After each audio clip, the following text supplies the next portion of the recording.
nibagiwe iyo bavuga kuriya ubundi wari wabona indaya ya nyayo ntabwo barazi indaya nyayo bari bayibona nta ndaya itagira pasiporo indaya ya nyayo twebwe turi hano na Kenya ntindaha kandi bakwita indaya bari kunyita indaya Uwiteka we ubirebe no kuvuga ngo indaya kubikora gusa nje na dandaje ico bitiki amagara 90 zirashira 10 niyo babonekaga ntago Imana icubahiro batatu ngayishira hari igisoko ryaremaga nkababona sangiri uyu mugoro rero ryaremye wabasaza abagabo bivuga ngo isoko ryaremye amafaranga ngo bimeze gute ngo kugiporopiyoze bakumva ko nyine nkiri wawe ndumva narabiretse yitanga nimero wakintuwe vuba haraza nimero uko mbikoze byantanyana inshuti bakadasoka baduhinduke TV na Yes Ari Ku Ngoma TV twazanye uyu munsi umutumirwa mushyashya aratangira twibwira kusa neza cyane mwakoze urasa neza Imana bawumugisha tuguhaye ikaze hano kuri Duhinduke TV na Yes Ari Ku Ngoma TV muratangira mutwibwira gusenge abantu hari umuntu utazi cyamamare Peninara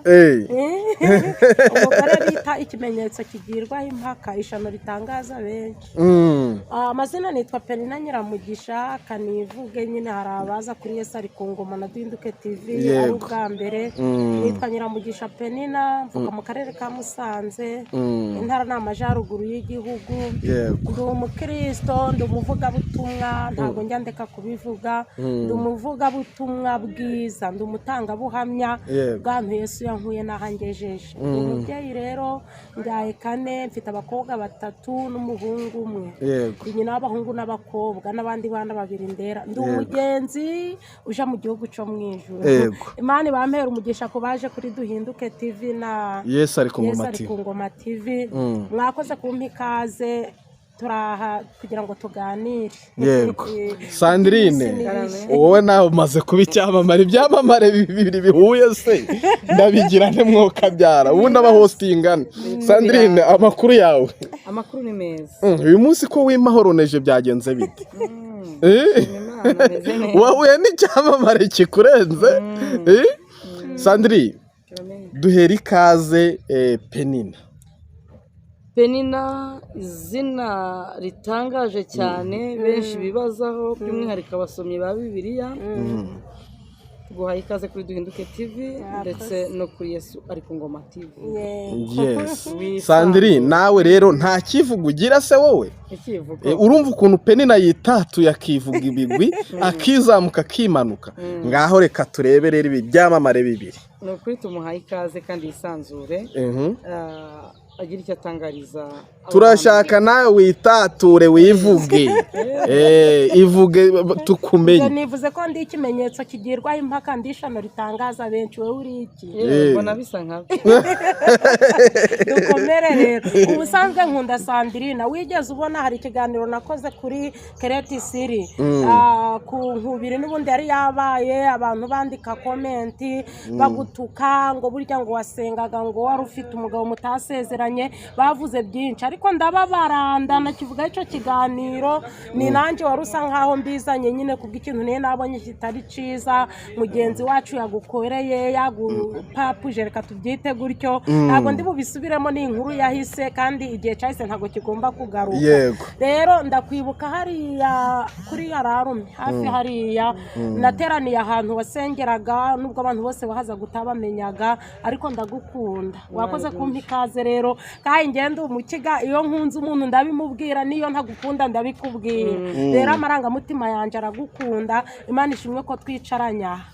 nabonye abantu bakwamamaje rero wenda turaza kubivugaho turabiganira nabonye abantu bakuvuze wavuze ku kintu kijyanye n'amazi uko umuntu agomba kwitwara kugira ngo yorohe arya gatoki akanywa amazi kandi n'ubundi amazi n'ubundi mu buzima arakenerwa maze koko baravuga ati namubonye ati ubwo nyine ni sanda ati ni kuriya byatangiye n'ibiki yewe ko nabonye bakwamamaje nta mugabo urabona wese asuri single mother nanje ndi single mother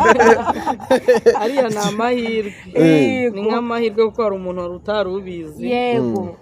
kandi umuryango mvukamo nta mafaranga wari kubona untangira kugira ngo abantu banyamamaze yego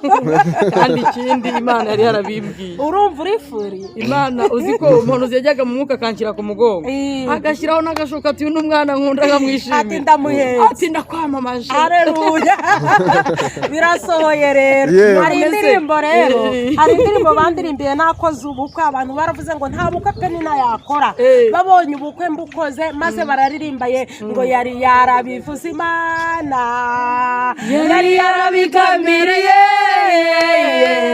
none yabikoze Imana turihaye icyubahiro icyo gihe baragufasha none bagufashije rero baraje bazagufasha barimo baramfasha gusohoza isezerano ry'Imana Imana ibahereza umugisha kubera ko yavuze ko izakwamamaza kizaguheka kizaguhuza n'abakomeye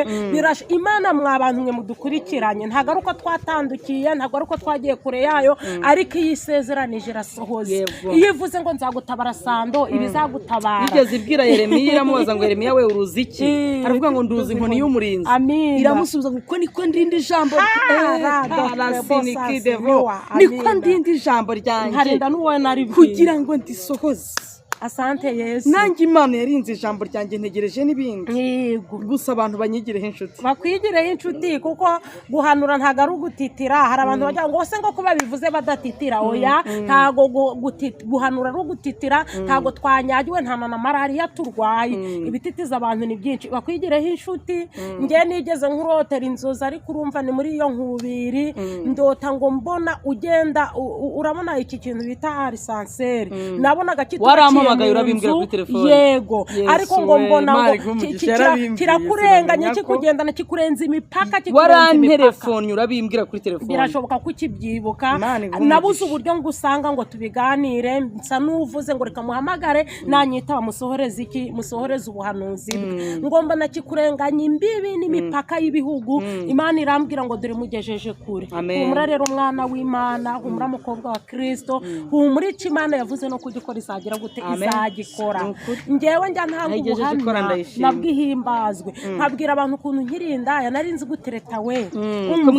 nari nzi kumwiteretera nabaga nzi gusasa neza ababyeyi badukurikiye ubu bakwihaye rega ndavuga ntari kubunda aba bantu ngo amazi ngo naya Sandrine gusa amazi nayawe sa nayawe sake kandi be no kubyumva gutyo we nimba wumva ufite ibyo ugomba kubamo ntunezeze umugabo wawe Sandra yabivuze mu buryo bwo kugira ngo umubiri ugubwe neza nimba we wana ufite ico kibazo cyo kuburi mu kagatarengere kambivuge gutyo narumaguje akaba yavuze uko wenda hari uburyo yabigenzuye kuko n'umubyeyi Sandrine ntago ari umukobwa hari uburyo yabigenzuye akabona amazi ashobora gutuma umubiri woroha waba utari kujya kuri nakiriye abantu benshi nakiriye ababyeyi benshi bafite icyo kibazo niyo murimo nakora yego umubyeyi naganirizaga cyangwa muhugura gusa naje gusenga Imana ndayisaba ngo impe impano cyangwa se impe uburyo kinzajya mbahuguramo n'uburyo nzambabwiramo rero ndashimira Imana ko yanshoboje nkabasha kubinyuza kuri uyu murongo bigagera kuri benshi bakureke rero ikintu ndi kuvugira ngo bakureke ni iki ntago abantu bose bari mu Rwanda no hanze wabasanga umwe ku wundi ngo bikunda aha niho tugomba kubicisha n'abantu bajya bavuga ngo hari abantu batambukiriza ubuhanuzi kuri YouTube channel none se nimba umuntu ari mu Buraya nkaba ntafite tikigerayo azambona nzamubwira ico numva nshaka ku message mfite nzayimugezaho gute komera turabasuhuje abantu bari ku migabane itandukanye Uburayi Canada Ubufaransa Ubwongereza aho muherereye hose amahoro y'Imana bane namwe nukuvuga ngo rero bakureke ahubwo reka mbabwire barimo kukwamamaza kandi reka mbabwira hakomeye hajya hava amakoma Imana ntishobora gukora ikosa ryo kuguhanagura yutari ntaguciye mu ijambo ubu ko bagiye kwandika ngo zahuye izo ni nkibara bari ku urabyeretswe ko baravuga ngo zahuye nta kibazo ukuntu muri iyi minsi ndi kuvuga ubwo umwami Yesu ankunda ndamahoro kubw'imbabazi ze nyinshi ndamahoro naho ndiho naho napfa nzi ko nkundwa n'Uwiteka Yesu azi ibyo nkene byose ndamahoro. ariko hari ikintu bibagiwe bavuga hari ikintu bibagiwe iyo bavuga kuriya ubundi wari wabona indaya ya nyayo ntabwo barazi indaya ya nyayo indaya ya bari bayibona nta ndaya itagira pasiporo indaya ya nyayo twebwe turi hano na Kenya ntindaha kandi barakwita indaya bari kunyita indaya Uwiteka we ubirebe ni ukuvuga ngo indaya ya nyayo indaya ya nyayo ntiryama hasi iba muri etaje hejuru. Yesu nawe twakurikiye twatutswe banza urebera Rahabu uramubona muri Bibiliya Rahabu uzi ibintu yakoze ibintu by'ibikomeye garuka urebe uwafashe umusatsi akawuhanaguza ibirenge bya Yesu aba bantu bivuze ngo yego hari ikintu kimwe abantu bakwiye kumenya ushobora kuba icyo cyaha waranagikoze ariko noneho hakabaho guhinduka kuko waduhaye ubuhamya ko nari uyu munsi uwo narindi we kera ntabwo umunsi ariko nyiri bidukubitisha n'amateka ya hasi. Urakoze cyane wabinyuzemo uranabyemera. Sandrine arishingira arabyemera ariko se wagize ngo ikibisi wa muntu uri kugeza imyenda ku birenge barabikura mu bwisho ntibemera icyakambara bigeze ku birenge wowe wiyambariye ako kajipo kubera ko wumva iriya kanzu ngiye ntabwo nkunda imyambaro migufi nayambaye ngira ngo nihanga icyigisho yego ngira ikintu mbaza bafite amatwi ntibumva yego nje ndakumva cyane akenshi ngiye nkunda imyambaro miremire ariko si y'imbera mbirwa n'umwambaro uringaniye ufashe kuri taje uyu ujya wiyambarira uko wumva umutima wawe uguhaze yewe ibintu ngenda nkurura ku birenge biramvuna ariko ngomba kuringaniza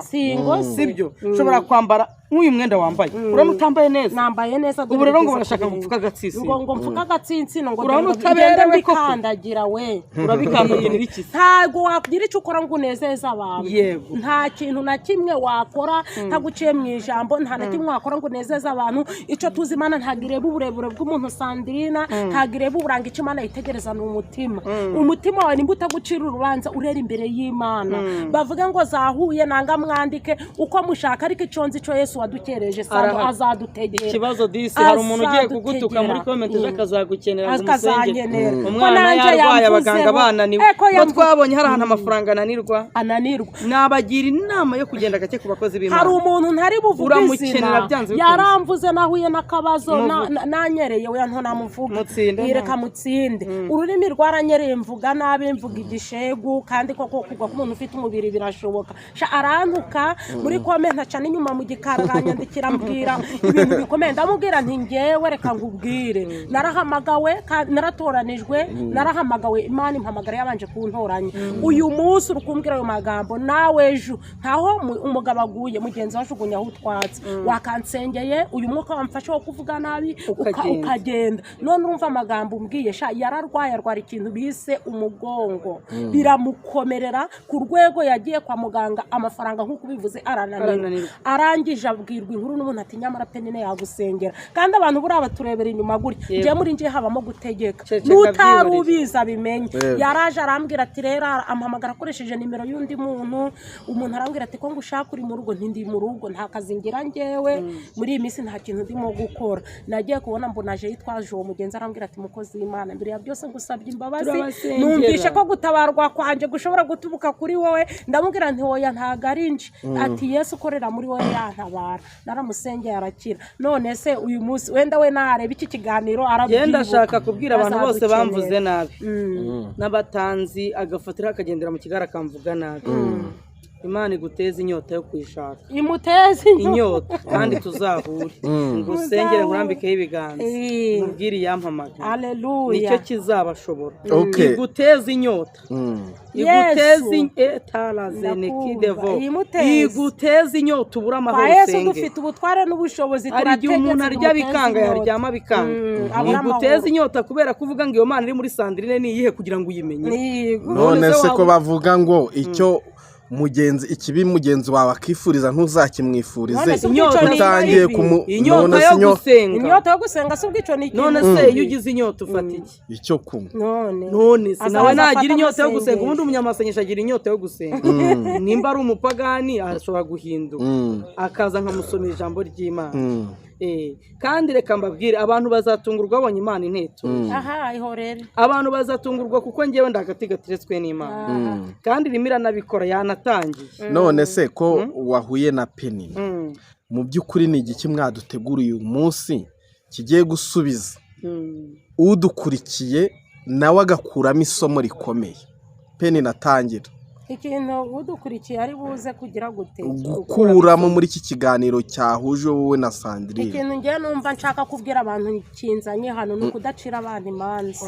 ijambo ryaravuze ngo urinde wowe ucira mwene se urubanza ucira undi nawe uzarucirwa akebugereramo mugenzi wawe nawe uzakagererwamo uyu munsi dufite abantu batunga umuntu uru rutoki dore akamutungura izine ziri kukureba nimba Sandrine yaravuze ibidahwitse uyu munsi we ntushobora kuba nawe uri umunyeshari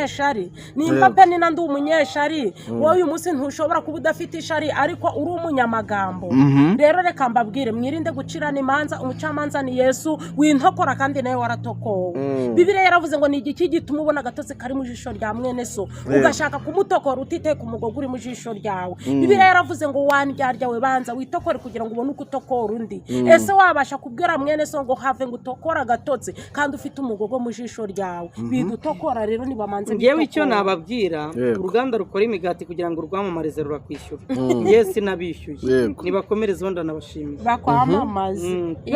bageze kure cyane kandi rero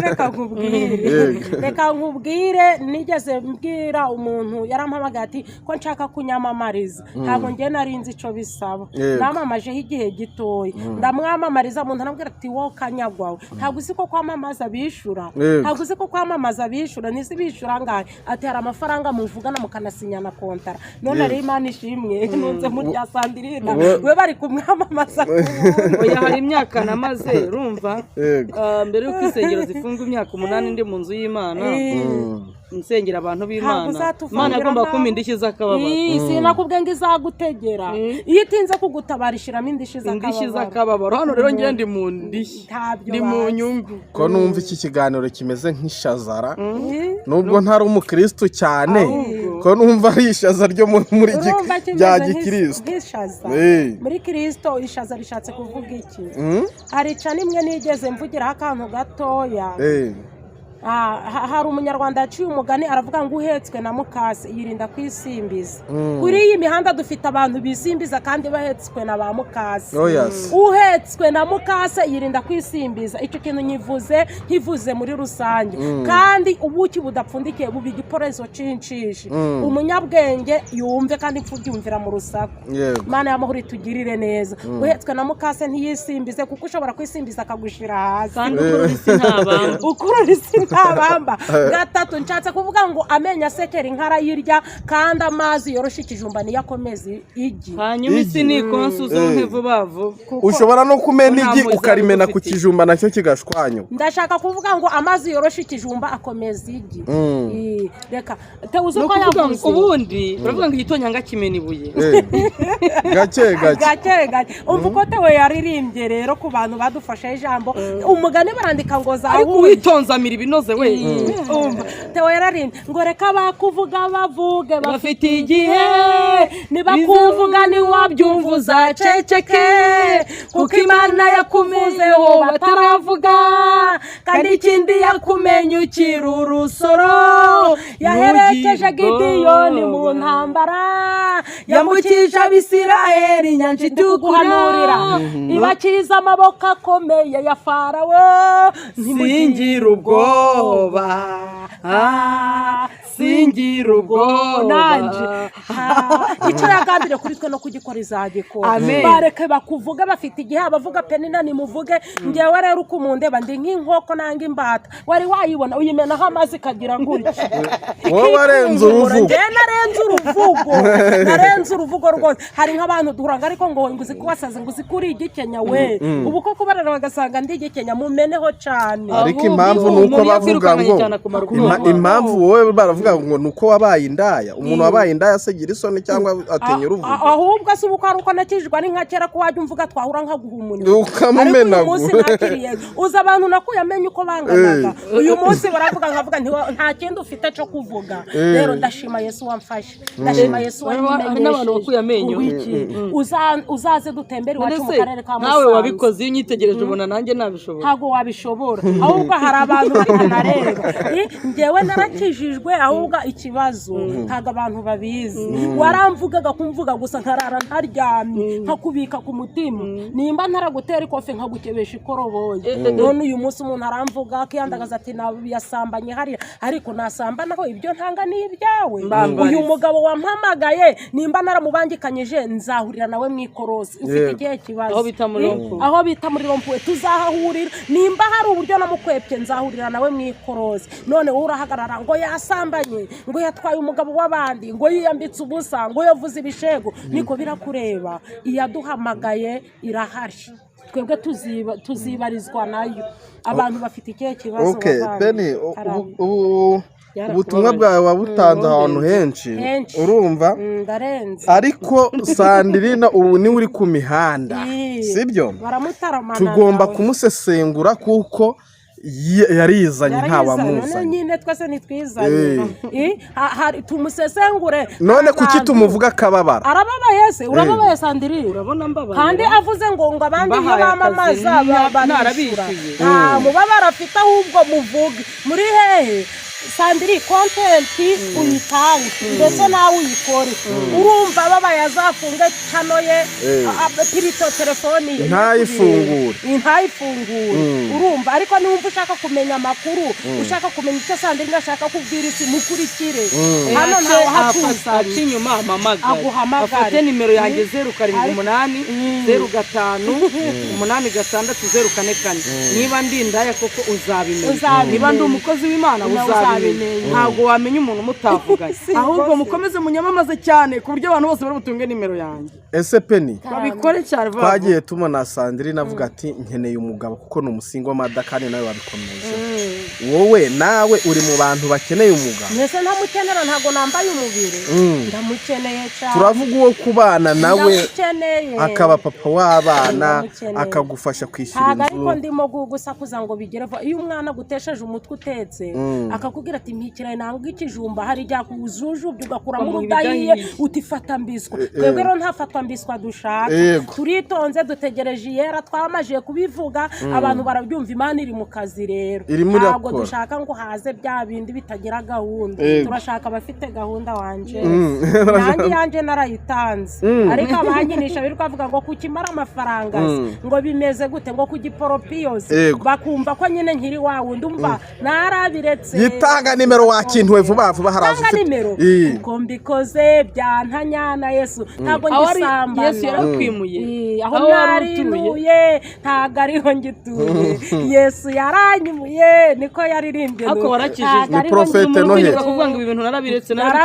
narabikoze se kubikora gusa nje nadandaje ico bitiki amagara 90 zirashira 10 niyo babonekaga ntago Imana icubahiro batatu ngayishira hari igisoko ryaremaga nkababona uyu mugoro cyabaga ryaremye abasazi abagabo bivuga ngo isoko ryaremye none abagabo bazima bakakwemera bangana gutyo umunsi none se bahamagara gundi ngo ngwino ngo mvuyeyo ngo yarasohoka gundakaza rero ndashima Yesu wambatuye mu byaha ndashima Yesu wanyimenyesheje akamvana mu mwijima muririmbye yaravuze ngo nari kure y'Imana kumbi nuko nguko wa murimo wa mwuga banyaturaho nuko bumeze ariko baranantuka noneho bugenda bimenye reka mbonereho urumva ntarabyibagirwa reka mbone no kubwira abantu bagiye mu nama muri groupe nasengeragamo bakavuga ngo ni ibirayi mba ndi gushaka ngo ndabesha ngo ntago ibyo bintu nabikoze reka nkubwire utaranirwa agaramye agiraga ngo ijuru waba warasaze wose wakwibeshera ukibeshera ko wasambanaga ukibeshera ko wasindaga ukibeshera ko wararogaga nararogaga nazingaga abakobwa ntibashake oya we narogaga abagabo bakibura yagera iwe yajya gukora kuri bucenshi bikanga umugabo wa buri kantu na buri nguni yarangiza agakata handi babimukoreye nkamurangiriza gahunda n'umutekinisiye ndashima Yesu umunsi rero umuririmbyi yaravuze ngo numara kumwemera nk'umukiza wawe wamye mu bandi ibyo yagukoreye none we barakuvuga ahubwo se bavuze ibireba bavuze ibyanyabyo bigaragara kandi reka mbabwira Imana izahana abanyamagambo Bibiliya yaravuze ngo babeshera n'ubu hari abakubeshera ndashima Yesu wambohoye kandi ndabizi ku isaha yazongera bimwe bita kumanika umugabo njye numva bavuga ngo umugabo baramumanitse ngaho yagiye byihorere njye narasasaga hari n'igihe ntabona none ko arabona senge barabamanitse bagake nanjye hari ababikora abadamu bakazana ibyifuzo nk'abasengera bigake nibyo nese Yesu hari ikimunanira hari ikinanira Imana ngiye hari uwo nazirikaga bitewe nimba we batamusasiye neza yagera iwanje agasanga harashashe hari ikiganiro nigeze mbona nimba umugore atamureba inzara ko ziciye yagera iwanje nkazica nimba atazi gukaranga ngiye umureba uyu mugore nzi guteka nkamukarangira neza akavuga ati ariko hariya kwa Gasiya ndasubiraho kugira uteka mbwira abagore rero ntingiye mureke mbabwire mwige gufata neza abagabo kuko nutamusasira ngo umutekere neza ejo azakubitana n'indaya nka Penina ikiriyo itarakizwa ngiye narakijijwe imufate kandi kugira ngo agaruke Penina ni izina wiswe na papa wawe nararibatijwe nabatijwe Penina ntazi ico risobanura hajya mukeba wa Hana yari inde yari mukeba wa Penina yari Hana ngiye rero ntago ndi Penina wa kera mukeba wa Hana yari Penina shani karande zagukurikiye zari zagukurikiye Penina yari umugore wa Yerukana Bibiliya rero namajije kuyisobanukirwa ndashima Yesu ntago nkiri Penina wa kera ndi Penina wa hindura naryo twarihindura bibaye byiza oya nta kibazo Yesu we nizina ry'amateka ngo ni Penina ngo ni Penina ari Penina hari umugore wanditse ngo ayiwe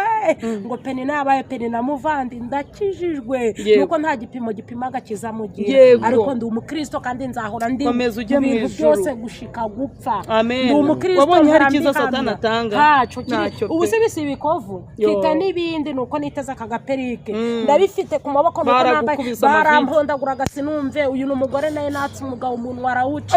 dukubitaniye mu kabara wanje arihe ni kabura urubyaro urambaza umugabo wenda muhetse ati coach umuntu warawukuyeho ijambo ryarambwiye ngo kuko ibihembo bye byahari urupfu ariko impano y'Imana n'ubugingo buhoraho uyu munsi rero umuntu anyita indaya ndamureba nkavuga nti we ntagunzi ntagunzi niyo mpamvu wirirwa uvuga umunwa yarawurumye umugore ari umugore ubu narakize igihe c'imvura urabyimbuka gera Sandrine ibi ni ibihembo by'Imana urabona difference y'abantu baba bafite amateka atandukanye ayo ni amateka Penina ubundi yabivugo ubona ari proud kuko ni ikintu kimurimo ni ikintu yabayemo proud uyu ni umwaka wa 13 nakiriye Yesu nk'umwami n'umukiza sindageraho Satani atarasa imyamba ariko ndi kugwaguza ndi mu rugendo kuko urugi ruracakinguye ngo twinjire arahamagara abarusha n'abaremeye none se Penny uracyari umudamu sibyo unafite ubwiza uragaragara nk'umuntu ufite umuntu umwitaho mfite Yesu Yesu se amanuka mu kirere akagwa imbere yawe nyine ntago ari uzakorera mu bantu ubu nawe yagutegetse avuga uti ndakugurira utuvuta two kwisi hari umuntu wakubona wambaye ikanzu y'ibihumbi hafi 100 sibyo uyambaye uri Penina uvuga ko wakoze iyo mirimo itandukanye akavuga ati Penina nubwo akijije ariko narambaraga nubwo yabaga ari impene barimbuke utumini tugera mu ntungiro ngiye narunama gukareba umwenda abantu bambara ibigufi bose n'indaya uya ico gihe ngiye nambaraga gutyo kuko ari byo abantu bambara imyambaro migufi gatoya ntaribagirwa kwambara uwo mwenda ngiye numvaga ari byo bindimo kugira ngo nigaragaze ariko hari n'uwambara ari ukukunda atari uburayi ico cyo tunacyumvikaneho rero ngo mfite unyitaho mfite Yesu navuze ngo ubwa nkunda ndamahoro ajya ngaburira uyu mujyi wa Kigali ngurimo nta kazi nta mugabo unyishurira inzu ntaki, ariko iyo Yesu ategetse na Sandrine yamutegeka akavuga ati ku kwezi ahangaha urahakura abantu b'umugisha. Nimero yawe niraba ya mbere turayishyira muri comment, narazitanze isaha y'Imana wongera uyinayitanga. Yesu azakuramo umuntu. yivuge vuba vuba. Nimero yanje ni 0788 74 99 66 umuntu ugira iyerekwa, namusabira umugisha ahita ku blessing. ubu tuvugana ahita ku blessing kuri iyo nimero. Imana yagukuye hari ahantu yarakoze irakomeye. Rero turashima Imana yadukuye mu byaha. Nje yankijije ku mwaku impa ku mwuka wera, inkiza gusoma inzagwa, uyu munsi nsoma inzandiko. Yadukijije umwaku iduha umwuka wera, idukiza gusoma inzagwa, none turasoma inzandiko za Pawulo, Yohana ndetse n'izindi. Yewe Mana wagize neza. Ubwo icyo gihe wakoraga ibyo wari ufite nk'imyaka ingahe? Natangiye mfite 14. Ntago wahise ushaka?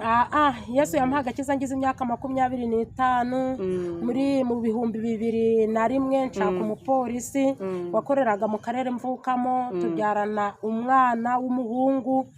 aza kwitaba Imana apfa nsigiye inda, iyo nda nyibyaramo umukobwa ugize imyaka 14. ndi nyina w'abahungu n'abakobwa, hashimwe Yesu. Sandrine 16 nkora ubukwe nshaka undi, ariko Satani wampigaga aransaba nk'uko yasabye Yobu, umugabo ahambira ibyo ntaco dupfuye, aragenda aransahura. Imana irambwira ngo nagiraga nereka abantu ko nshoboye, nzakora n'ibindi. Turi mu ishuri rero, ubuzima bwo turi mu ishuri duhora twiga. Ndacyategereje Yesu icyo yavuze kuri nje no kugikora azagikora. Sandrine, nawe vuga ibintu nka 2 cyangwa 3 Yesu yakugiriye neza. Amagambo yashize. Oya bivuge yashize ajya hehe? Amagambo yashize kubera kuvuga batarabona, gusa ibintu nka 3 navuga. Gihe najyaga numva bavuga, nyine twagiye twumva ubuhamya bw'abantu bakoze uwo mwuga mu rusengero, bavuga ati Mama Rafiki tanga umwanya abantu bashima Imana. Nkumva nyine umuntu arashima Imana ko yamukuye ahantu nk'aho ngaho. Ariko gihe nari mfite urugo kuko nashatse mfite imyaka 16. 16 nari mfite umugabo, mbyara umwana wumva mwese mwari muri mu kigero kimwe rero jewe ubwo buraya bavuga ntago nabonye umwanya wo kubukora. Birashoboka ko wenda iyo mbona umwanya birashoboka ko nari kubikora, kuko ntago ndagira umwanzi atatera ibuye. Ariko nimba narashatse mfite 16, urwo rugo nkarubyariramo abana 3. Yego, nyuma yaho nkibonera undi mukunzi wa mbere byaranze kuko yaje kwitwara nabi. Nkaba nabona umukunzi nkaba ndi kumwe nawe, ntago nge mbifata nk'uburaya. Ntago ari uburaya, ni icyaha ahubwo cyo kwishingira. Ugomba kucihana kuko narakihanye, naracyatuye, naranababariwe. Ariko aba bantu bavuga uwo mwuga w'uburaya sinzi igihe baba, nta gihe nabonye. None rero ikindi gihe baba bavuga umuntu ashaka kubikora, Imana yari idufite. Yego, Imana yari idufite kandi irafuha. Imana irafuha, ndashima Imana ko yampamagaye. Amen. Kandi pe abantu ndazi abantu nyine umuntu avuga icyo ashaka, ariko abantu bazatangara. Abantu bazatangara babonye ibihembo by'Imana, bazatangara babonye Imana iri kugororera abayubashye. Nta bintu byinshi navugaho, reka dusoze ikiganiro cyacu. Mureke dusenga Imana, dusoze abantu bakira ahantu Perina yarari. Imana ihabakure. Ikindi nshaka kubabwira ntaribagizwa dusoza, ni ukuvuga ngo we Imana yahaye agakiza utageze nkaho twageze, yishime. Nawe wari uri nkaho narindi ikagukura, nawe yishime. Data bampera umugisha kuba byumvise. Turagushimiye Uwiteka, turaguhimbaje Imana y'amahoro rikarugura, urisamba itarumbura ubwugamo bw'umugaru. Dusengeye abantu barushe baremerewe, abantu babuze amahoro yo mu mutima, abantu bari kubesherwa, abantu bari guharabikwa, abantu babuze imiryango kandi bayifite, abantu babuze akazi kandi tuziduhari. Turabasengeye ngo bahuze n'igitangaza cyabo, abakeneye ingo uzibubakire Mwami, tuzi ko ukorera ku gihe. Urakoze rero abantu bari barwaye badukurikiranye, ubakize, kohereza umugisha umuntu ugiye gukora like, share ndetse na comment, umuntu ugiye gukanda sabone, muhe umugisha mu izina rya Yesu. Amen. Amen.